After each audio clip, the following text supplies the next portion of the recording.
Juga masih mengundang Anda untuk bisa berpartisipasi bergabung bersama kami di telepon interaktif di 021 391 di 5201 dan juga ada WhatsApp interaktif kami di 0812 di 1398 di 3749 seperti yang tertera di layar televisi Anda. Dan sebelum kita lanjutkan perbincangan, kita akan coba lihat terlebih dahulu saham-saham pilihan apa saja yang direkomendasikan oleh Bapak Octavianus Audi untuk perdagangan di hari Kamis ini. Dapat Anda saksikan juga di layar televisi Anda. Ada Mari, supportnya di 272, resistennya di 336, direkomendasikan buy. MDKA, tadi pun juga sempat kita singgung, spekulatif buy 2400 dan resistennya di 2800.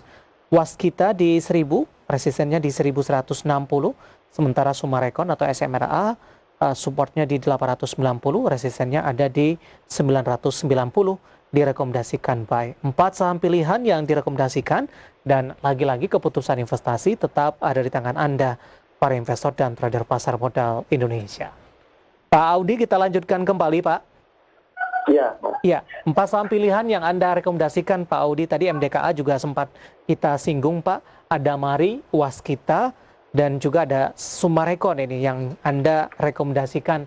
Gambaran secara keseluruhan, Pak Audi, terhadap saham yang Anda rekomendasikan ini, Pak?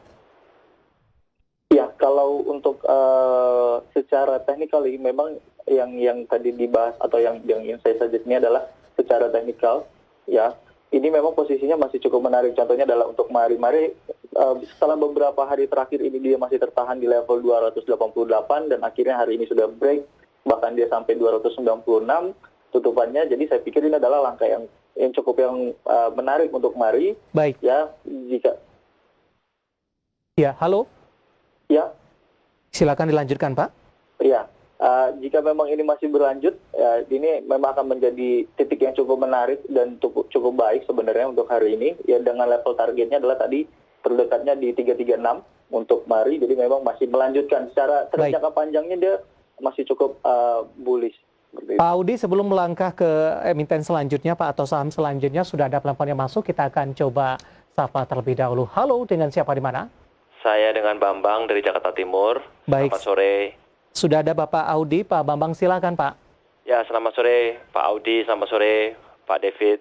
Sore, Pak. Tanya saham untuk BBNI, posisi sudah di 5.800, dan juga untuk BMRI, posisi di 6.000. 6.000. BBNI bisa diulang, Pak Bambang? BBNI di 5.800. 5.800, baik. Betul. Itu saja, Pak? Itu saja. Jangka Baik. pendek, Pak?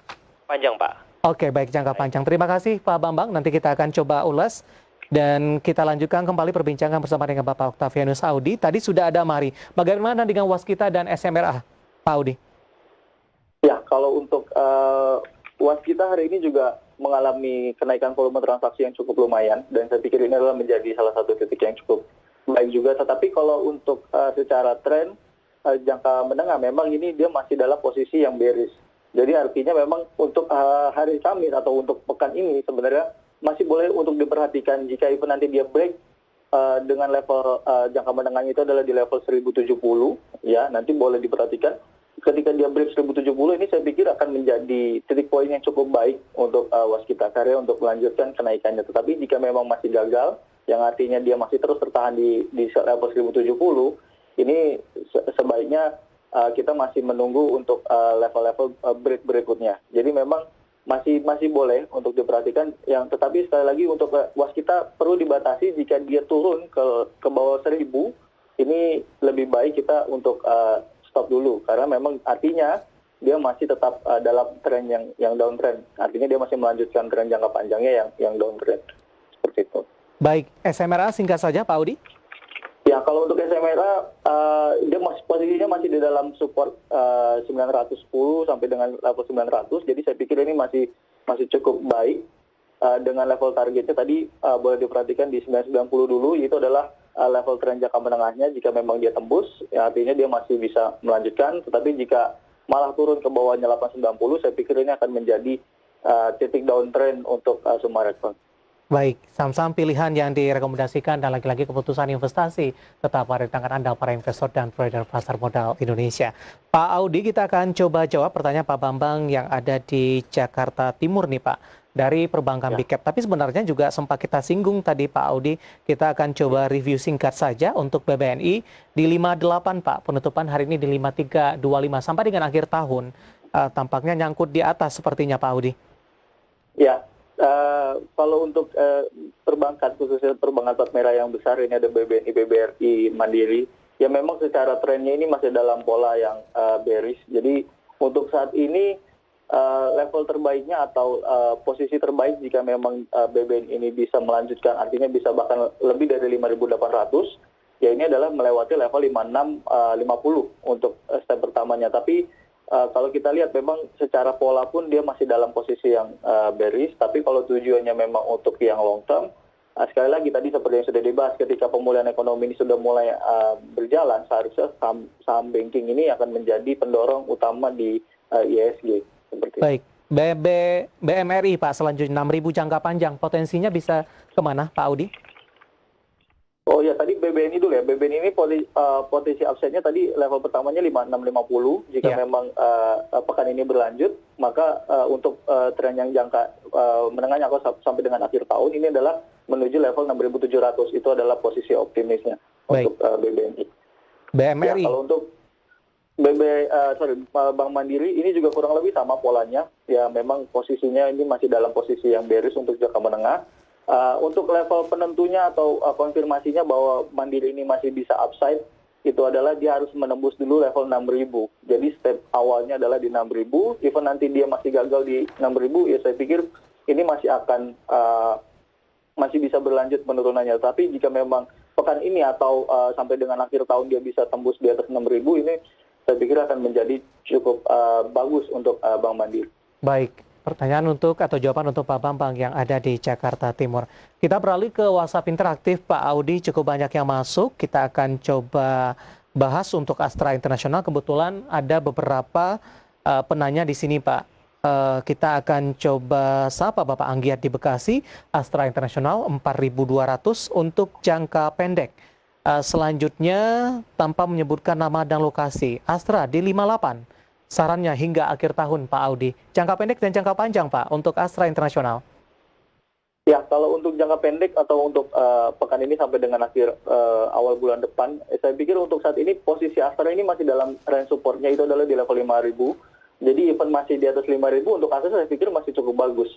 Jadi memang ini adalah level krusialnya. Dan kalau kita lihat tarik ke belakang, ini di bulan April memang sempat low juga dan level 5.000 ini masih menahan. Jadi untuk saat ini memang level kunci untuk Astra adalah di level 5.000. Jadi selama masih di atas 5.000, ini masih ada peluang untuk Astra ini bisa up lagi atau bisa berbalik arah. Dengan targetnya untuk jangka pendek itu adalah menuju level 5.600, itu step satunya. Lalu step yang keduanya adalah menuju level 6.200. Baik. Selanjutnya kita ke Bali, Pak Audi. Ada Gede yang ada di Bali. Ini minta analisa untuk saham Pegas. Apakah di posisi penutupan sesi kedua hari ini disarankan untuk entry, Pak? Ya, kalau untuk entry posisi kedua sebenarnya kan ini posisi secara jangka menengahnya Pegas ini masih downtrend. Dengan untuk saat ini lebih baik untuk posisi masuknya adalah di atasnya level 1160. Itu untuk posisi entry. Kenapa? Karena kalau kita lihat memang level 1100 ini sejak minggu kemarin itu masih menjadi level resisten. Dan hari ini ternyata tutupannya persis di 1100 setelah sempat melewati 1130. Jadi saya pikir di sini masih ada level resisten yang cukup dijaga di Pegas itu di 1100.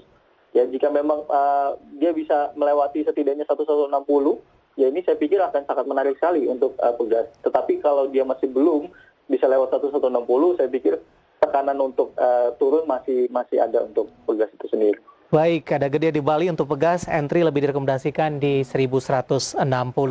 Kita beralih ke pertanyaan selanjutnya Pak Audi, kita akan coba sapa Bapak Rudi yang ada di Tangerang Selatan ini. Untuk Zinc dalam jangka pendek, Zinc sudah ambil posisi di 136 Pak. Oke.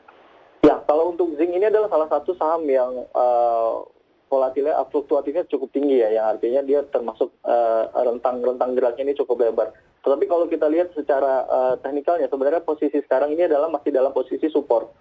Area support untuk Zinc itu sendiri adalah di level 123 sampai dengan di level 128. Jadi even masih di atasnya 123 sampai dengan 128 ini saya pikir masih cukup menarik ya untuk zinc. Tetapi kalau untuk tren reversalnya atau tren dia sudah mulai bangkit lagi, itu adalah seharusnya dia sudah melewati level setidaknya adalah di level 145. Baik. Jadi memang level untuk konfirmasinya adalah di 145. Kita masih punya satu segmen lagi Pak Audi, kita akan jeda terlebih dahulu, masih banyak.